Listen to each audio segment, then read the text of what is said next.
Diabetic po ba tayo?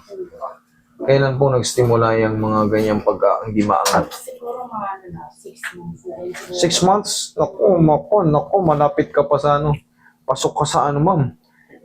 Sa tinatawag naming reglementary period. Ang kailangan nyo lang dyan ay magbaon ng 10 kilo na kasaloob. Napapanood nyo na to, no? Kasi ganito rin yan, ma'am. Pag natatabig kayo or nakikilos yun ng ano, ganun din, sobrang sakit. Kaya nga, Nang wala kayong i-expectin na ano, na adjustment kasi natabig lang ng alanganin eh. Ganun din. So ito, tatabigin natin, may pain man siya pero ang kaibahan, may aasahan ka ng changes or magiging ano, medyo kasi kailang beses na rin akong pahilot eh. Mami, meron talagang expertise para dito sa mga frozen shoulder. Kung mga shoulder pain lang dito, kaya yun ng mga hilot-hilot na normal. Pero pag frozen na, 6 months, O parang nasa 6 months na siya. Ayan, no? Hirap na bigat ako oh. Makapal na. O yan, o ito mo gaano kaluwag. Ito kahit anong gawin ko, ayaw eh. Yan, kahit anong gawin mo, ayaw. Ganun talaga. Ang sakit na. Kasi nga, may 2 buwan ka pa na matindi-tinding pagdadanasan. 2 buwan pa. 8 months yan na pinakamasakit. Ngayon, Ngayon, ko lang sinubukan na para lang siya mawala, talagang ayaw eh. Parang alam niyo kung bakit sa massage. Alam niyo kung bakit ayaw. Meron tayong tinatawag na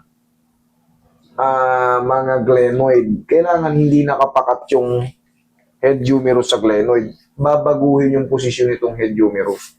Kasi pag dinaya ako yan ng ganon-ganon, kahit diinan-diinan ko yan o walang adjustment, the same. Katulad ng ginagawa sa'yo, pinagawa mo, na nagpahilot ka na ilang beses, ayaw pa rin mawala. Pero ang gagawin natin dyan, katulad yan, siyempre medyo masakit yan eh. Eto, napagtanto ko, sa tulong ni Doc, pagka kayo ay nagpapacheck up, nabibigyan kayo ng mga reseta, yung may reseta ha, huwag kayong iinom ng kung ano-ano. Yung mga pain reliever na nireseta sa inyo or yung mga muscle relaxant, pwede nyong i-take yun. Pero yung may prescribe ng doktor, sa akin hindi kasi ako magbibigay ng ganyan. Kailangan sa tulong ko, sa tulong ni Doc, kayo ang magbe-benefits. Doble ang ano. Okay? Relax lang. Kasi ang pangkaraniwan naman ginagawa sa atin ni Doc. Kailan ba yan? Ito 3 times a day. Hindi ka naman nahawakan ni Doc eh. Hindi yan ito i-adjust. Kaya nga sa tulong ko, saka sa tulong ni Doc. Sa may mga super frozen shoulder, kasi minsan may mga tao na mahina ang pain toleration. Okay, relax lang. Okay lang. Okay, malakas pala kayo eh. Dapa. Yung iba, nag-iiyaw na pag ginanong ko eh. Ikaw medyo matibay-tibay pala kayo sa pain toleration. Okay, up. Laglag sa kamay sa gilid. Kabila. Yan, okay. Sige. Laglag nyo ng katawan nyo, huwag nyo lalabanan ha. Tisin nyo na ng konting pain. Kailangan lang natin magawa ito. Relax na. One more. Yan. Okay lang kayo?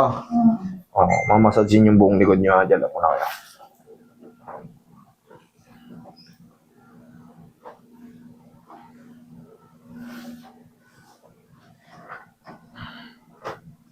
Diyan lang. Mahina, alam nyo na. Aray-aray kayo dyan. Okay, relax lang po ha. Huwag mo nang lalabanan. Ang gagawin lang natin is inhale, exhale. Okay, inhale, exhale. Yan. Diyan lang muna. Huwag mo nang tatayo. In a few minutes lang or seconds.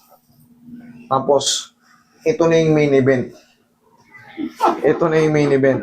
Ito na yung talagang, pinalambot ko lang muna eh. Para, kasi sa mga talagang super, alam nyo naman yan. Alam nyo na yan, yung mga nanonood na regular, alam nyo yan. Upo kayo. Palalamputin ko pa ulit. Palalamputin ko pa ulit. Kaya yan. Natiis nyo nga yung 6 na buwan. Ito pa kayang minuto lang. Seconds nga lang to eh. Seconds. 30 seconds. Sa tagal ko nagaganito, meron talagang, ang tawag dito yung expertise sa ganito. Pag dinaya to ng mga haplos-haplos lang, hindi kayanin to. Kailangan talaga may mabago sa loob na posisyon para Sa pag- umayos to. Yung lalaban. Sabi ko na malakas kayo sa pain. Toleration, sarap. Sakit. Sigaw nyo lang ng Darna. Ah! Naramdaman yun? Narinig mo dyan, bossing? Pero si ma'am, tinatawa lang yung sakit eh. Believe talaga sa mga babae yan eh. 20 to 30 seconds na naman yan, tapos mamasage ko ulit. Okay na kayo? Malayo eh. Yun pala yun napapanood nyo. Yun. Sabi ko yun yung final. Pero tapos na to. Tapos na to, mamasasin ko na lang. Tagal kasi nahihirapan na akong manahiri pag ano, hindi ko maangat.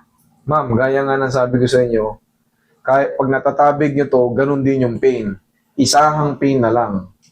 Kaysa wala kayong asahang relieveness or cureness. Wala. Kailangan yung tiisin, yung adjustment.